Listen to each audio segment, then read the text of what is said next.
바랍니다. 오늘 주신 말씀의 제목, 어떤 사람이 되어야 마땅하냐라는 것입니다. 어떤 사람이 되어야 여러분은 마땅합니까? 코로나 유행으로 캐나다에서 존경받는 직업 순위가 이렇게 나와 있습니다. 1위와 2위는 소방관과 간호사입니다. 10위는 선생입니다. 그 가운데 식료품점 직원이 8위라고 합니다.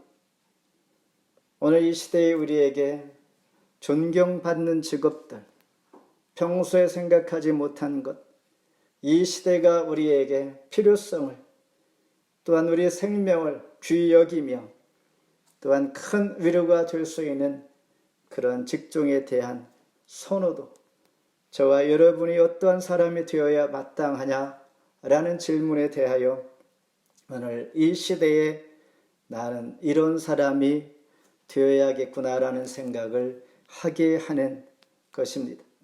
베드로전서는 스데반 집사 순교 후에 전 세계로 흩어져 환난과 핍박 가운데 살아가는 하나님의 백성들, 신앙을 지켜가는 자들에게 만물의 마지막이 가까이 왔다, 주의 영광의 날을 소망합시다라는 격려의 편지가 바로 베드로전서라면, 베드로후서는 1, 2절과 같이 너의 마음을 일깨워 선지자들의 예언과 사도들의 명하신 것을 기억하게 하려 하노라. 당시에 거짓 교사들이 있어서 하나님을 바라보지 못하게 하는 자들이 있어 너희들이 선지자들이 예언한 것과 사도들이 명령하신 것을 이 시간 기억하자라는 것입니다. 그러면서 거룩한 행실과 성경을 바로 이해하며 미혹에 주의하는 사람이 되기를 소망하자. 함께 은혜 시간 되기를 바랍니다. 먼저 거룩하고 경건에 이르는 사람이 되자라는 것입니다. 11절 같이 한번 봉독합니다. 시작. 이 모든 것이 이렇게 풀어지리니 너희가 어떤 사람이 되어야 마땅하냐. 거룩한 행실과 경건함으로. 아멘. 어느 날 농장에서 한 사람을 채용하는 광고가 났습니다. 그런데 한 사람이 응모하기를 추천서를 가지고 왔는데 그 추천서의 내용은 폭풍우가 몰아쳐도 이 사람은 잠자는 사람입니다 라는 추천서를 가지고 왔다고 합니다. 농장 주인은 고민하다가 이 사람을 채용할까 말까, 일손이 부족한데 일단 채용하자 어쩔 수 없이 고용하게 됩니다. 그런데 어느 날 갑자기 진짜 폭풍우가 몰아칩니다. 그때에 이 고용한 사람을 부르니 깊이 잠이 들어 있었던 것입니다. 그래서 좌우를, 집 주위를 살펴보니 위안가에는 가축들이 매우 평화롭게 먹이를 먹으면서 아무 문제가 없었습니다.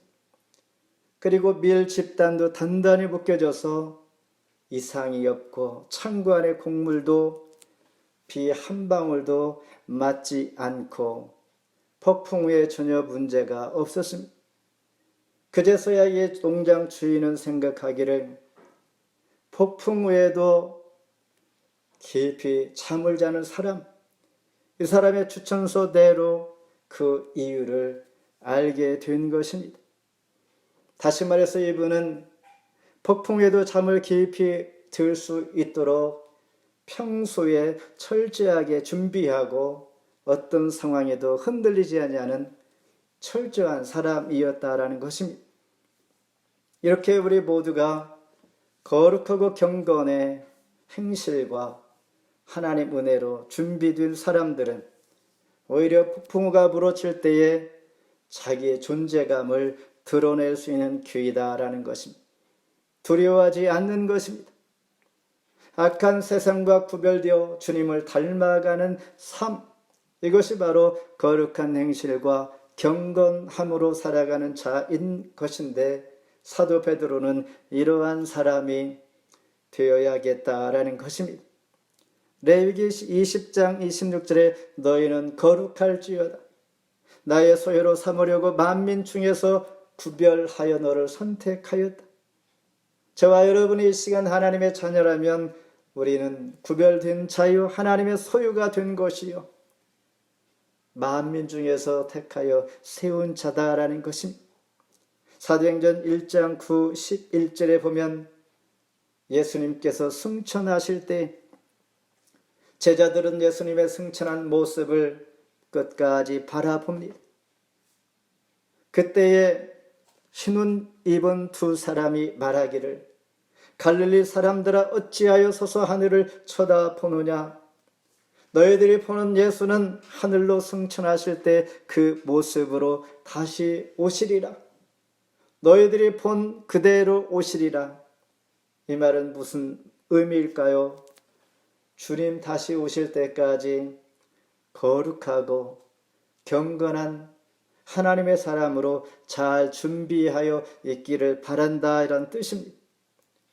그러니 재림을 소망하는 자들은 예수를 나의 구주로 믿은 자요, 또한 지금도 거룩한 자로 잘 준비해 가는 자인 것입니다. 그러므로 거룩한 행실과 경건은 주님을 소망하는 주 안에서의 믿음의 사람들의 마땅한 삶이다라는 것입니다. 그래서 12절에 보면 바라보고, 13절에도 바라보도다, 14절에도 바라보나니, 이렇게 바라본다라는 의미의 말씀을 여러 번 반복하는 것을 볼 때에 주님께서 저와 여러분들이 변화받아 주 앞에 거룩하고 경건한 모습으로 돼 있기를 바라는 것입니다. 창세기 24장에는 이삭의 아내 리브가가 이삭과 혼인 위에서 정든 고향 그리고 문명의 도시 하란을 떠나게 됩니다. 그곳에서 가나안까지 약 800km나 된 먼 거리, 척박하고 낯선 가나안 땅으로 가야 하는데 그는 뒤돌아보지 아니하고 따라 나섭니다. 이것이 하나님의 섭리였던 것입니다. 그의 마음은 거룩하고 경건한 그리스도의 마음이 하나님께서 주셨고 그에게 있었다라는 것을 고린도후서 11장 2절에 말하고 있습니다. 거룩하고 경건한 이 모습, 그리스도인들이 가져야 할 모습, 거룩하고 경건한 사람은 하나님 앞에 더 귀히 쓰기를 원하며 하나님 말씀을 경외하며 하나님의 뜻에 합한 자로 살아가는 것입니다. 그런 자를 이 시대, 코로나 시대에 또한 우리가 하나님의 사람으로 정체성을 드러내 보일 수 있는 중요한 기회요, 하나님께서 더욱더 이 시대에 그런 자를 찾으시는 줄 믿습니다. 거룩하기 위하여, 경건하기 위하여 디모데전서 4장 5절에 하나님의 말씀과 기도로 거룩하여 짐이라. 두 번째, 성경을 바로 이해하라. 16절입니다. 함께 읽습니다. 또 그 모든 편지에도 이런 일에 관하여 말하였으되 그 중에 알기 어려운 것이 더러 있으니 무식한 자들과 굳세지 못한 자들이 다른 성경과 같이 그것도 억지로 풀다가 스스로 멸망에 이르느니라. 아멘. 어느 한 성도가 주기도문을 외웁니다. 주기도문 가운데 우리가 우리에게 죄 지은 자를 사하여 준 것 같이 우리의 죄를 사하여 주옵소서. 이 대목에서 깊이 말씀을, 기도를 묵상하면서 기도를 중단합니다. 이유는 오랫동안 미움 관계에 있는 단절되었던 친구를 생각이 떠올라 그 친구와 먼저 화해하고 그런 후에 하나님 앞에 기도하기를, 하나님, 우리의 죄를 사하여 준 것 같이 우리에게도, 나도 나의 친구를, 그의 죄를 사하여 주옵소서. 이 부분에 그가 찔림을 받은 것이죠. 성경을 바로 이해하는 것, 말씀을 바로 분별하고 이해하고 그 말씀 안에서 내 자신을 조명해 보는 것, 이와 같이 성경을 바로 이해하는 것, 그러나 억지로 풀다가 스스로 멸망에 이르느니라. 마지막 때에 하나님의 말씀을 바로 이해하는 것이 매우 중요함을 우리에게 가르쳐주고 있는 것입니다. 여기서 말하는 무식한 자들이란 사도의 가르침, 전승을 바로 받지 못한 자들, 그런 의미입니다. 이들은 자기들의 목적을 위하여 성경을 잘못 인용하고 자기의 뜻대로 억지로 붙이고 해석한다라는 것, 그런 자들이 얼마나 많이 있습니까? 바울은 구약 성경을 잘못 이해한 유대인들에게 이렇게 말합니다. 로마서 3장 20절에 율법의 행위로 그의 앞에 의롭다함을 얻을 육체가 없나니 율법으로는 죄를 깨달음이니라. 율법은 아무리 내가 지키려 해도 지킬 수가 없는 것이요, 억지로 할 수 없는 것이 인간의 한계가 있기에 단지 율법은 죄를 죄되게 하는 것이오니 하나님의 은혜가 있음을, 복음을 받아들이고 예수를 나의 구주로 믿는 이 믿음을 말하는 것입니다. 그러니 예수를 나의 구주로 믿지 못하는 그들에게는 성경을 잘못 이해하는 것이요, 구약 선지자를 통하여 예언의 말씀을 그들이 인정하지 않는 것이다라는 것입니다. 말씀을 바로 분별하지 못하면 자신의 상태에 맞추어서 억지로 풀 수밖에 없는 것을 지적합니다. 그러므로 성경을 읽을 때 우리는 늘 이런 생각을 해야 합니다. 좋은 질문은 무엇인가? 왜라는 것. 어떻게 하면 문제가 생길 수가 있습니까?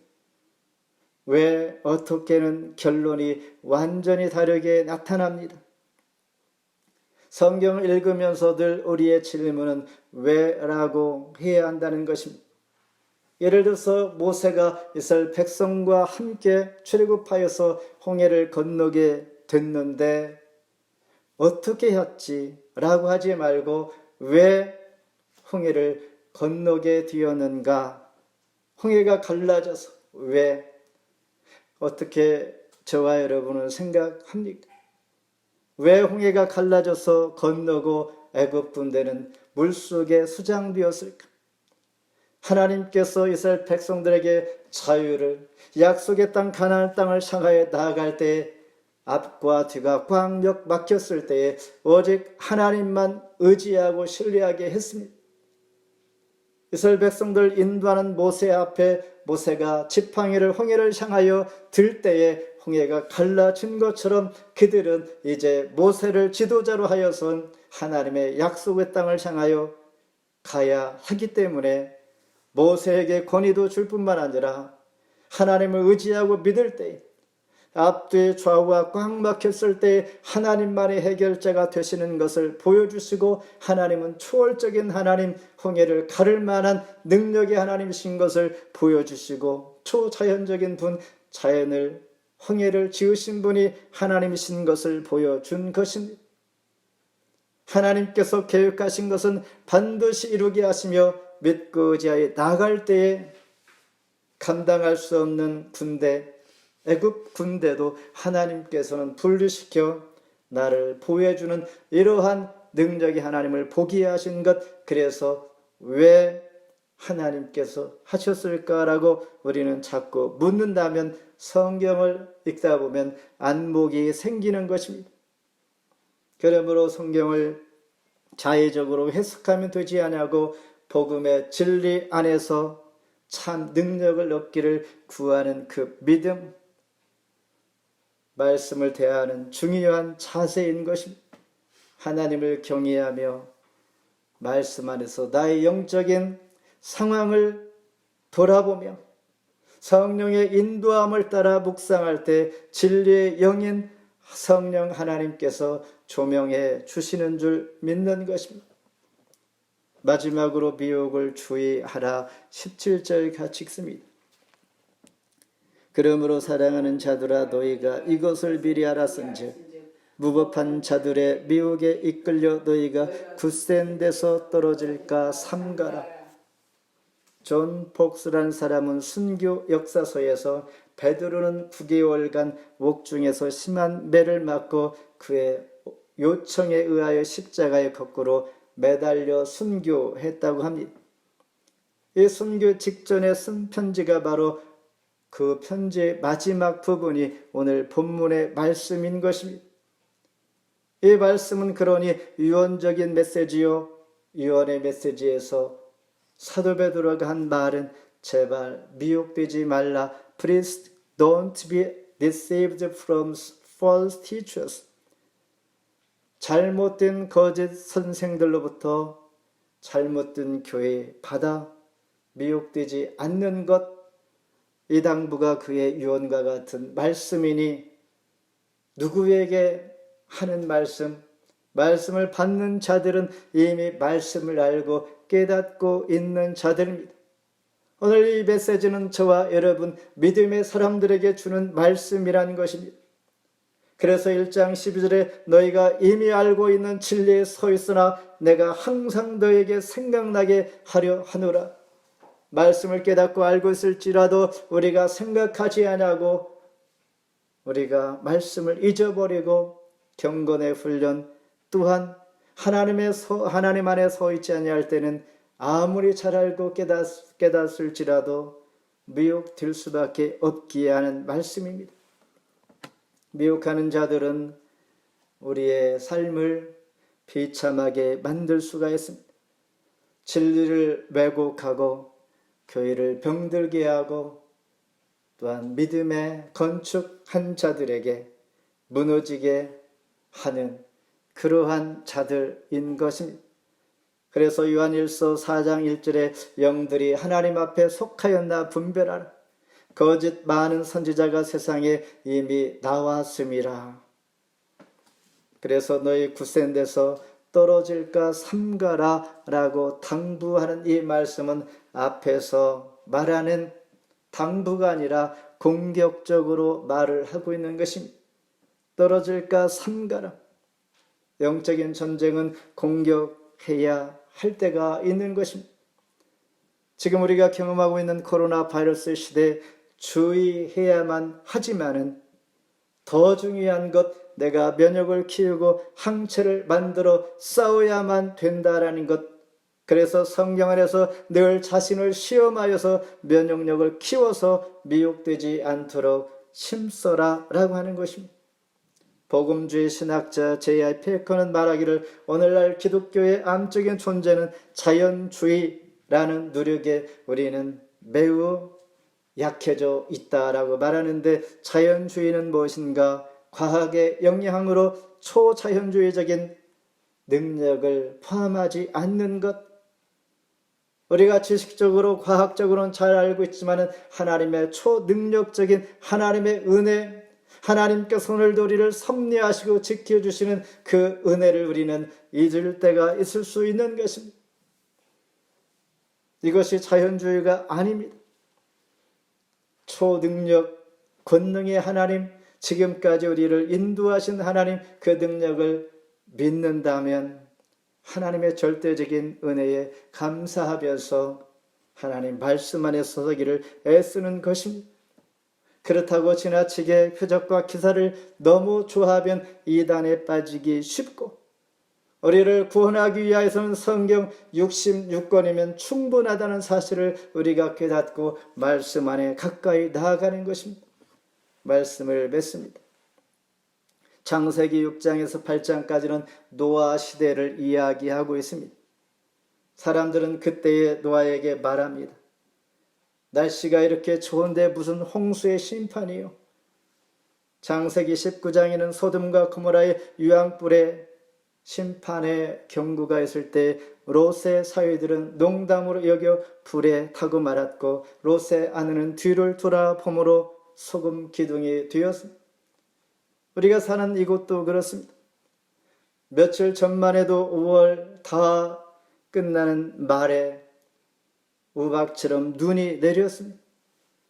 그리고 하루 사이에 뜨거운 태양, 여름이 된 것처럼 어제 일을, 내일 일을 우리가 알 수 없고 예측할 수 없는 시대인 것처럼 하나님의 말씀과 하나님의 시대 주님 오시는 그날도 깨어 있어야 할 이유가 여기에 있는 것입니다.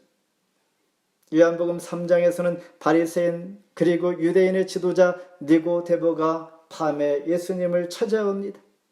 질문하길 어떻게 하여야 하나님 나라를 볼 수 있습니까? 다른 말로 어떻게 하여야 천국에 내가 들어갈 수 있습니까? 당시에 경건한 유대인들이 최우선의 관심사가 바로 여기에 있었던 것입니다.